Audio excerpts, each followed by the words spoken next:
Good morning, student. So let us start our video. Before we start our video, again we will discuss or we will instruct you some behavior, COVID-19 behavior which you have to follow. Make proper distance. Secondly, always wearing mask when you went in or you go in a crowded place. Third, use sanitizer time to time and wash your hand when you touch any objects. So this is common behavior which you have to follow, because this is it is unlock 6 has start, but there is risk of COVID-19 continue. It is not finished, so please maintain hygiene, or please maintain COVID behavior, adopt it, or it is implemented in your daily routine. So student, now we will again continue our videos. So in yesterday videos we have discussed about chemoosmotic uh, chemoosmosis synthesis, ATP synthesis through chemoosmosis, where we have discussed 13.7 figure, how to hydrogen hydrogen positive or hydrogen protons gradients leads to formation of ATP. This is the conclusions point of 13.7 figure. Now today's topic is where are ATP and NADPH. जो ATP और NADP form हो रहा है light reaction में इन thylakoid पर, उसका use किस तरीके से होता है। बिकॉज फोटोसिंथेसिस में टू फेज़ अल्टरनेटिव मैनर पर हो रही हैं, लाइट फेज़ और लाइट डिपेंडेंट रिएक्शन, और second one is biosynthetic phase और dark reaction. So in this terms we have discussed again 2.C3 cycle and C4 cycle. C3 or C4 pathway. C3 pathway, when first product of carbon dioxide fixation is a C acid PGA. C3 cycle में जो carbon dioxide first carbon dioxide fixation product है वो phosphoglyceric, it is phosphoglyceric aldehyde. ठीक है. C4 में जो phosphoglyceric aldehyde, और C4 का जो फास्फोग्लिसरिक एसिड, नॉट एल्डिहाइड बेटा, glyceric acid, phosphoglyceric acid. And C4 path ये C3 पाथवे का फर्स्ट स्टेबल कंपाउंड है. और C4 पाथवे में जो कार्बन कंपाउंड्स फॉर्म हो रहा है it is oxalo acetic acid. Oxalo acetic acid is 4 carbon compound. तो C3 पाथवे में 3 कार्बन वाला एक कंपाउंड्स फॉर्म हो रहा है, C4 पाथवे में 4 कार्बन कंपाउंड्स फॉर्म हो रहा है. अब ये दोनों प्रोसेस किस तरीके से एसोसिएट होती हैं और किस तरीके से इनमें कैरेक्टरिस्टिक्स इनके क्या हैं, we will discuss in next point. 13.7.1 the primary acceptors of carbon dioxide. अब ये क्वेश्चंस ये है कि डार्क रिएक्शन क्या है. ठीक है. कितने कार्बन एटम्स इसमें जो हैं वो फिक्सेशंस के बाद कार्बन डाइऑक्साइड लेने के बाद कितने फास्फोग्लिसरिक एल्डिहाइड और फास्फोग्लिसरिक एसिड के नंबर्स फॉर्म कर रहे हैं. ठीक है. तो इसके लिए we will discuss Calvin cycle. Calvin cycle और उनके जो कोवर्कर्स थे, Calvin is a name of scientist and his co-workers them worked out the whole pathway and showed that the pathway operated in a cyclic manner. इसको पूरा observe किया और पूरे pathway को एक साइक्लिक मैनर में डिस्क्राइब किया. इसमें एक रिवोलोज RUBP रिवोलोज बाईफॉस्फेट, एक इसमें कंपोनेंट्स है, chemical components. Ribulose bisphosphate, ribulose bisphosphate regenerate हो रहा है, रीजनरेटेड का मतलब कि साइकिल में रिबोलोज बाइफॉस्फेट अपने आप ही डेवलप और अपने आप रीजनरेट हो रहा है. Let us now see how the Calvin pathway operate and where the sugar is synthesize. Calvin pathway किस जगह पर हो रहा है और शुगर कहाँ सिंथेसाइज होती है. तो ये we have already study in above points that Calvin cycle it is complete in stroma. और स्ट्रोमा में ही क्या है, शुगर फॉर्म हो रही है. Let us outside understand very clearly that the Calvin pathway occur in all photosynthetic plants. जितने भी photosynthetic plants हैं सब में कैल्विन साइकिल होती है. It doesn't matter whether they have C3 और C4. वो फोटोसिंथेटिक प्लांट्स का ये मैटर नहीं करता है कि उसमें C3 हो रहा है कि C4 हो रहा है, बट ऑल फोटोसिंथेटिक जो प्लांट्स हैं उसमें कैल्विन साइकिल हो रहा है. तो कैल्विन साइकिल को अंडरस्टूड करने के लिए Calvin cycle we will split Calvin cycle in 3 categories or 3 stages. First one is carboxylation, second stage is called reduction, and third stage is called regeneration. Carboxylation, reduction and regeneration. और regeneration का मतलब है जो इसमें रिबोलोज bisphosphate regenerate हो रहा है. तो ये तीनों प्रोसेस कैसे होंगी, let us be discuss by this diagram. Sucrose, the Calvin cycle proceed in 3 stages. First, now let us we discuss. First one is ribulose 1,5 biphosphate. Ribulose 1,5 phosphate जो ऑलरेडी एक वो सिस्टम में जनरेट हो रहा है, Calvin cycle में generate हो रहा है. It takes atmosphere carbon dioxide with the help of water vapors and carboxylation process is going on. Carboxylation process का मतलब क्या होता है कि एक कार्बन डाइऑक्साइड मॉलिक्यूल्स का ऐड हो जाना, ठीक है. And it's form 6 carbon compounds. It is immediately split in 3 carbon compounds, 2 molecules of 3 carbon compound. 3 phosphoglycerate जो फॉर्म हो रहा है, ये कौन सा है, ये इसके 2 मॉलिक्यूल्स बन रहे हैं. कितने मॉलिक्यूल बन रहे हैं, 2 मॉलिक्यूल्स बन रहे हैं 3 फास्फोग्लिसरेट्स के. 3 phosphoglycerates it's go in reduction division with the help of ATP and NADPH2. it is byproduct of, ये क्या है, ये byproduct of light reaction. light reaction में जो लाइट रिएक्शन में जो चीज़ फॉर्म हो रही है वो यहाँ यूज़ हो रही है. एटीपी और एनएडीपी की प्रेजेंस में रिडक्शन प्रोसेस होती है एंड एटीपी एनर्जी देकर रिडक्शन प्रोसेस में एडीपी में कन्वर्ट हो जाता है और एनएडीपीएच एनर्जी देकर एनएडीपी प्लस में कन्वर्ट हो जाता है, ठीक है. This is reduction process.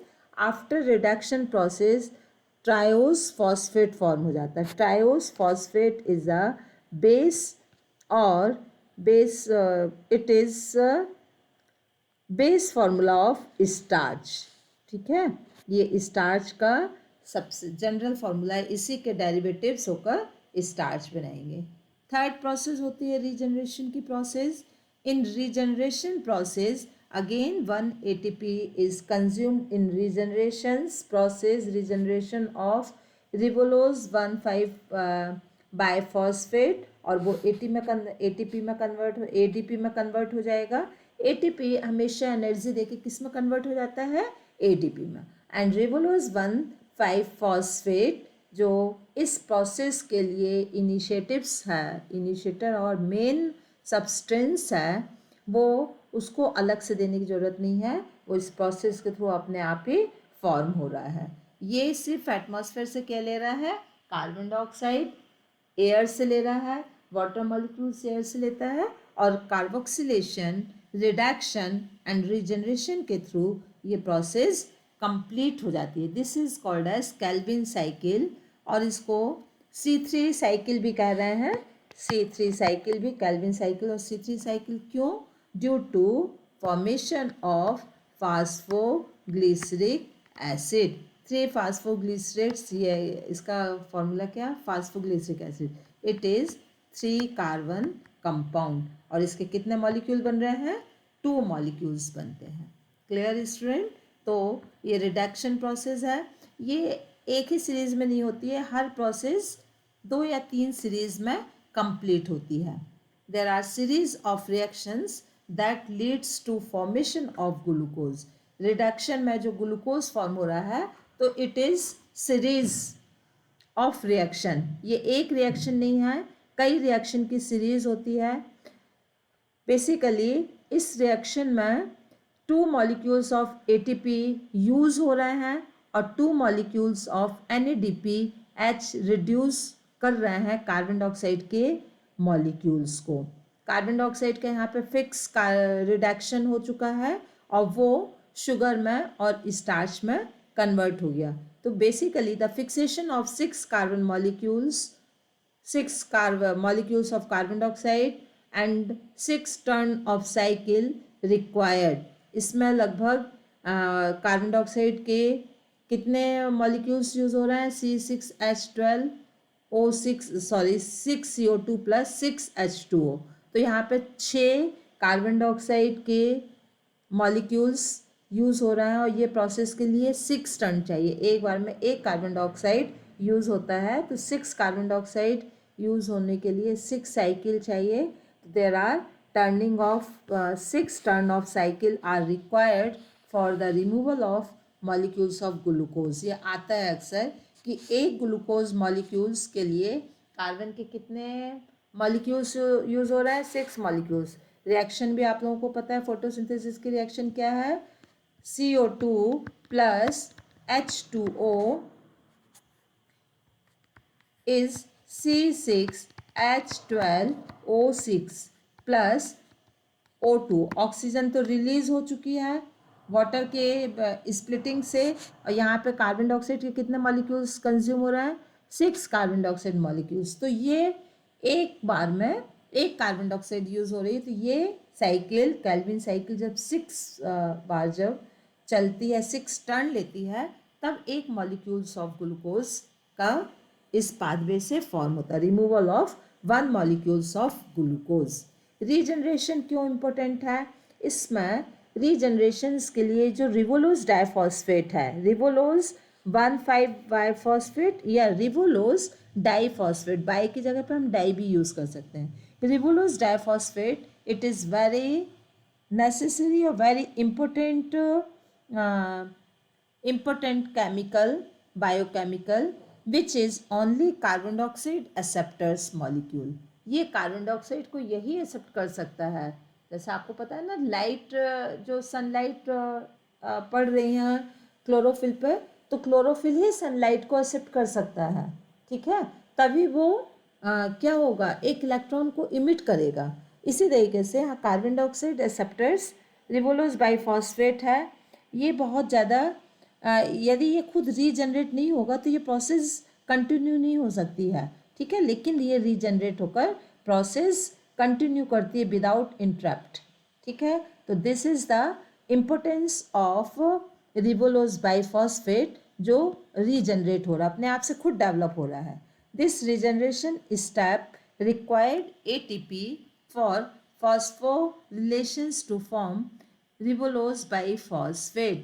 इसके लिए phosphorylation मतलब ये एक ATP की रिक्वायरमेंट्स होती है रिबोलोज बाइफॉस्फेट से. ठीक है, the regeneration step require 1 ATP for phosphorylation to form ribulose biphosphate. देखो, एक ATP की रिक्वायरमेंट है. सी एक ATP रिजनरेशन से ADP में कन्वर्ट हो रहा है और रिबोलोज 1,5 बाइफॉस्फेट बन रहा है. यहाँ पे रिबोलोज 5 फॉस्फेट है, जो ATP के प्रेजेंस में रिबोलोज 1,5 बाइफॉस्फेट फॉर्म होगा. So this is the basic cycle of basic Calvin cycle. Understood students? बहुत ही इजी है कैल्विन साइकिल, इसमें कुछ भी मतलब टफ नहीं है। बेसिकली ये 3 कार्बन साइकिल है, क्योंकि उसमें फर्स्ट जो स्टेबल कंपाउंड्स बन रहा है वो 3 कार्बन कंपाउंड्स फॉर्म हो रहा है। It is phosphoglyceric acid. इसके 2 मॉलिक्यूल्स बनते हैं। ये कई एंजाइम्स की प्रेजेंस में एटीपी को कंज्यूम करते हुए, NADPH को कंज्यूम करते हुए 3 फास्फोग्लिसरिक एल्डिहाइड बनाते हैं, जो अल्टीमेटली सुक्रोज और स्टार्च बना रहा है। लेकिन इसके अलग अलग मॉलिक्यूल्स अलग अलग फॉर्म पर जाके कुछ फ्रुक्टोज के फॉर्म पर कन्वर्ट हो रहे हैं, कुछ इरिथ्रोज के फॉर्म पर कन्वर्ट हो रहे हैं, और प्लांट्स की नीड्स के अकॉर्डिंग ये अपना कंपाउंड्स बनाते रहते हैं। अल्टीमेटली इसमें रीजनरेशन प्रोसेस होती है, और रीजनरेशन प्रोसेस से रिबोलोज 5 फॉस्फेट फॉर्म होता है जो ऑलरेडी उसमें है। ये एक एटीपी को कंज्यूम करके रिबोलोज 1,5 बाइफॉस्फेट फॉर्म करता है, और रिबोलोज 1,5 phosphate is a carbon dioxide acceptor. Again ये साइकिल इस तरीके से चलती रहती है। तो क्लियर हो गया, 3 फेज है। Carboxylation phase, second phase is reduction phase, third phase is regeneration phase, और ये कई इंटरमीडिएट कंपाउंड्स फॉर्म करते हुए ये प्रोसेस पूरी होती है। अब इसका हम लोग बैलेंसिंग देखेंगे, balance sheet of C3 cycle.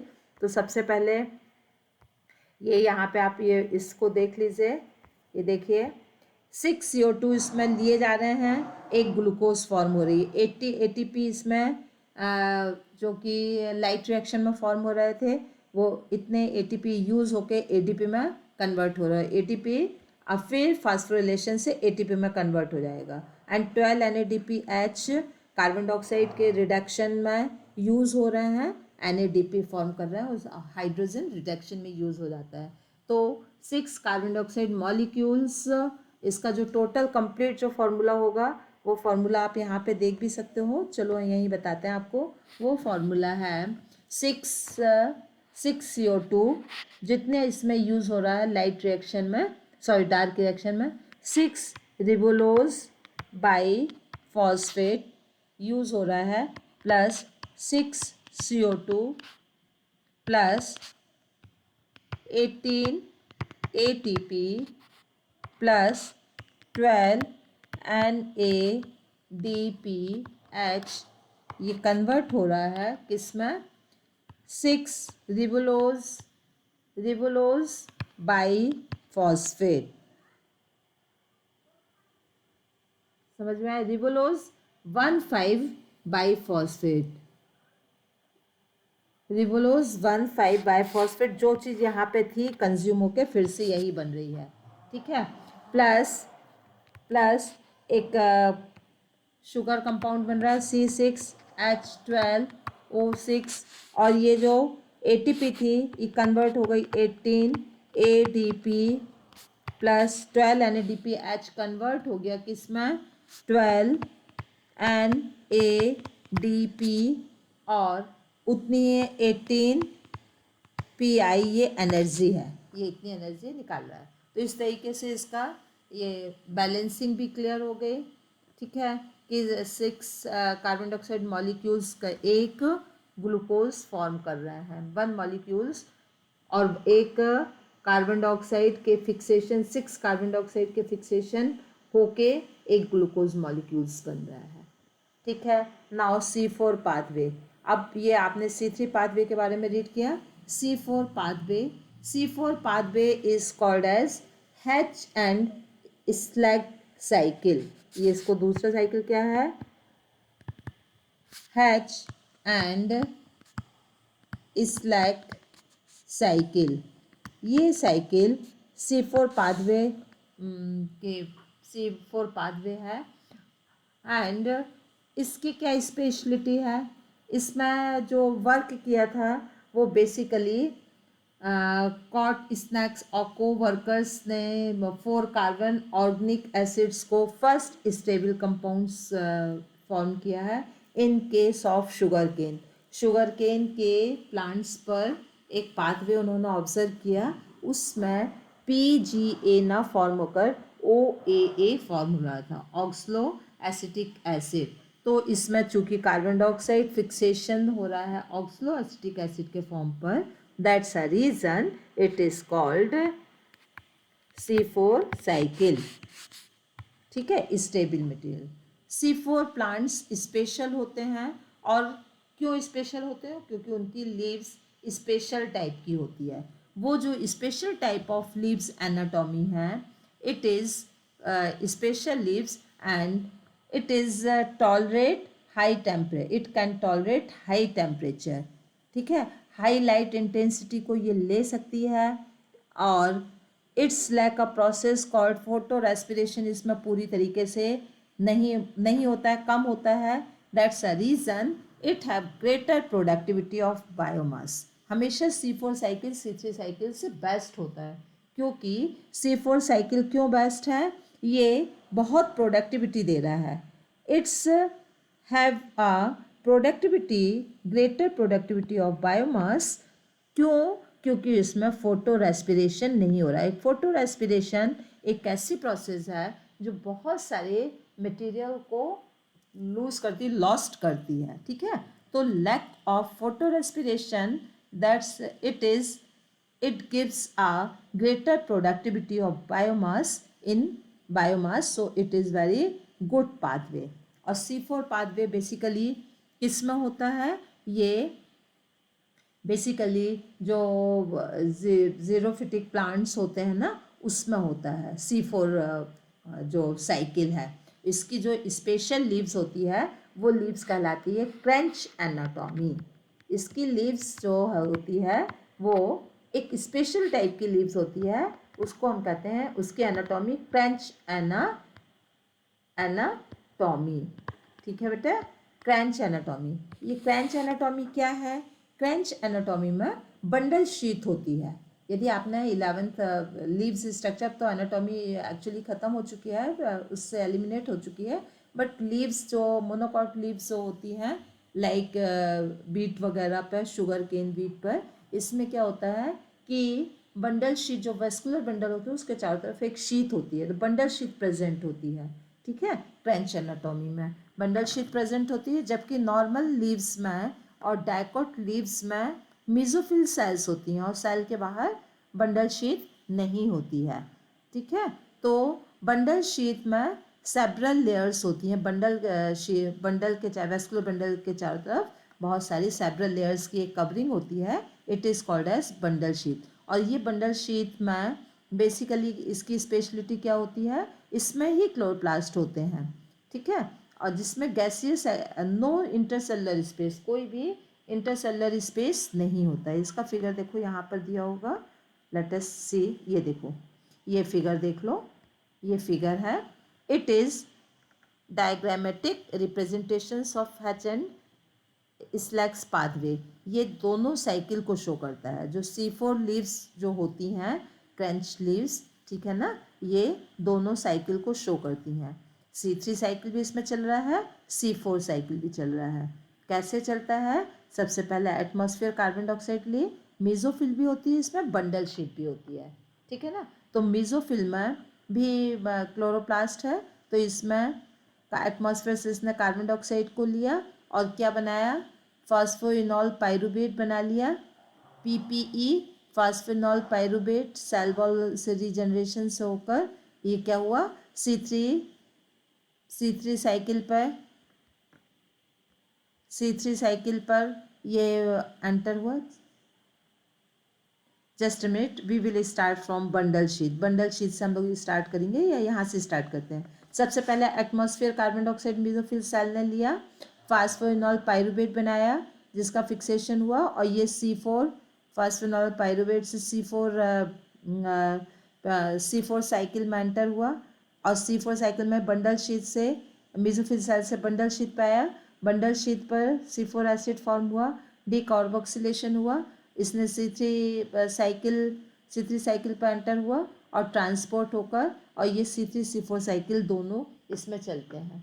तो इसकी स्पेशलिटी क्या है C4 प्लांट्स की, कि इसमें C3 साइकिल भी चल रहा है, C4 साइकिल भी चल रहा है। C3 कार्बन मॉलिक्यूल्स में जो C3 कार्बन मॉलिक्यूल्स होते हैं is transported back to mesophyll when it's convert into PEP, phosphoenol pyruvate.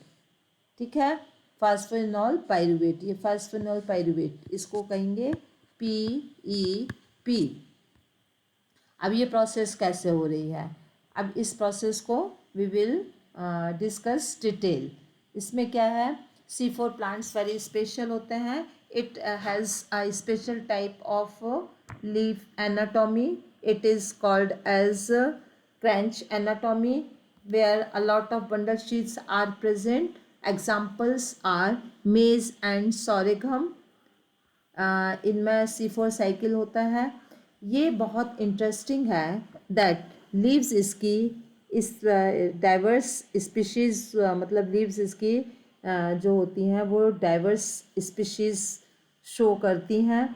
ठीक है, बहुत सारी स्ट्रक्चर, डिफरेंट स्ट्रक्चर को शो करती हैं, जैसे लाइक बंडल शीट का प्रेजेंट होना. और जैसे ये बंडल शीट होता है तो इसमें first carbon dioxide acceptors 3 carbon molecules phosphoenol pyruvate है, कार्बन डाइऑक्साइड एक्सेप्टर्स. ठीक है, जो कि मेसोफिल सॉल्ट पे ऑलरेडी प्रेजेंट है. ये फिक्सेशन करता है PEP कार्बोक्सिलेज और PEP एंजाइम्स की प्रेजेंस पर.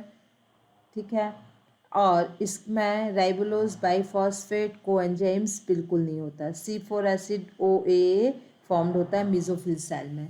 ये 4 कार्बन कंपाउंड जो है मैलिक एसिड और एस्पेरेट एसिड्स के फॉर्म पर मेसोफिल में कन्वर्ट होता रहता है एंड ट्रांसपोर्ट होता है बंडल शीट सेल पर. बंडल शीट सेल पर C4 एसिड्स होते हैं जो इसको ब्रोक डाउन करते हैं कार्बन डाइऑक्साइड पर और 3 कार्बन मॉलिक्यूल्स पर. ये 3 कार्बन मॉलिक्यूल्स फिर से मेसोफिल सेल पर कन्वर्ट जाकर और ये PEP को रीजनरेट कर देता है. ठीक है, बंडल शीट, ये देखो बंडल शीट से वापस आके ये फिर से फास्फेनॉल पाइरूवेट एसिड को ये बना देता है. अब इसमें ये एक एग्जांपल, एक पॉइंट्स दिया है, इस पॉइंट्स को आप लोग रीड कर लीजिए. The bundle sheath cell are rich in enzymes. इसमें अक्सर ये क्वेश्चंस होता है. रिबोलोज बाइफॉस्फेट कार्बोक्सिलेज ऑक्सीजनेज, ये एक एंजाइम्स है. रिबोलोज बाइफॉस्फेट कार्बोक्सिलेज ऑक्सीलेज एंजाइम्स, ये एक इम्पोर्टेंट एंजाइम्स है. ठीक है, ये एंजाइम्स होता है लेकिन इसमें PEP के एज नहीं होता है. तो ये बेसिक पाथवे है शुगर का, Calvin pathway. It is common in C3 and C4 plants.